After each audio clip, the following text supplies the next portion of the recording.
other day, it seems, brings yet another so-called Extinction Rebellion protest in Brisbane, leaving traffic at a standstill for hours in critical parts of our third biggest city. The latest protest, the second in a week, involved 6 activists chaining themselves to temporary fencing on one of Brisbane's busiest streets, so that tens of thousands of motorists had their day disrupted for almost 2 hours while police responded and cut the protesters free.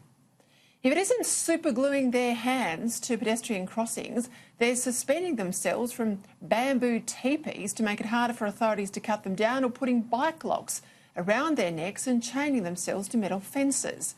Next week, similar protests are planned every single day as part of International Rebellion Week. And again, the police will respond. And again, the protesters will eventually be removed.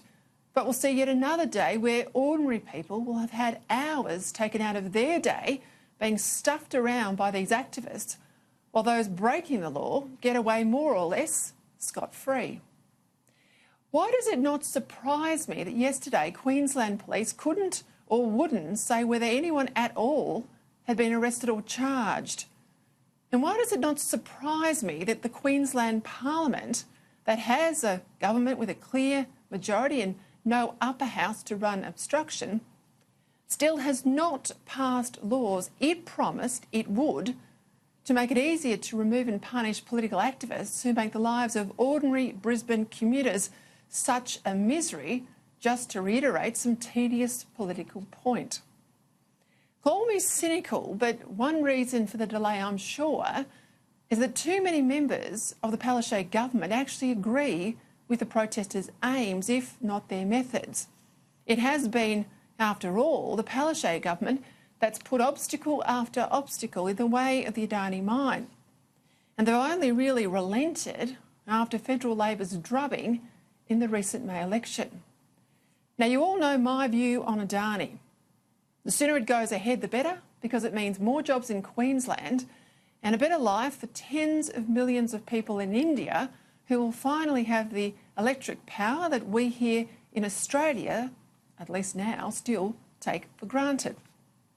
After all, what's the problem with this particular coal mine, given that there are 50 such coal mines in Queensland already? And given the reality that the Queensland budget would be a far bigger basket case than it already is if it wasn't for the saving grace of coal royalties keeping Treasurer Jackie Trad solvent. But economic realities don't cut it with this band of idiots. Today they railed against so-called climate emergencies, as well as institutionalised racism and colonialism against Aborigines, and a refugee crisis, they say, brought on by, you guessed it, climate change. Make no mistake, if these Extinction Rebellion protesters keep getting away with their antics in Brisbane, it's only a matter of time before these protesters come down to the rest of Australia's big cities. Brisbane, well, it might be ground zero for Adani, but it's the petri dish for radical protesters to try out their tactics before they move south to Sydney and Melbourne. So why on earth are we putting up with it? Now, I'm all for lawful and peaceful protests. This is not what this is. It's long overdue for the government to take action here, and if Palaszczuk won't do what she promised, then the federal government must step in.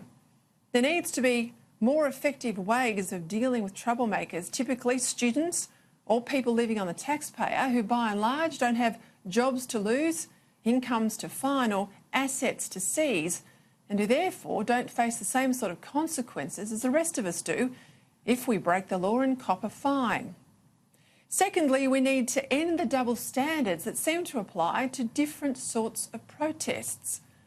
How is it that Extinction Rebellion get away with this, often with the same protesters day in, day out, when protesters in Melbourne disrupt outspoken Conservatives who are merely attempting to give a lecture, such as Milo Yiannopoulos and others? The police are absolutely crystal clear then who they say is to blame. When it involves someone on the right, it's not the protesters but the tour organisers who are expected to pay the tens of thousands of dollars needed for the police to keep them safe from the activists. It's perverted logic. So here's the question that every Brisbane commuter should be asking their Premier tonight. Why aren't the various green groups and left-wing activists promoting these protests charged not just with breaking the law, but charged also for the full cost of the police time spent dealing with the chaos they cause?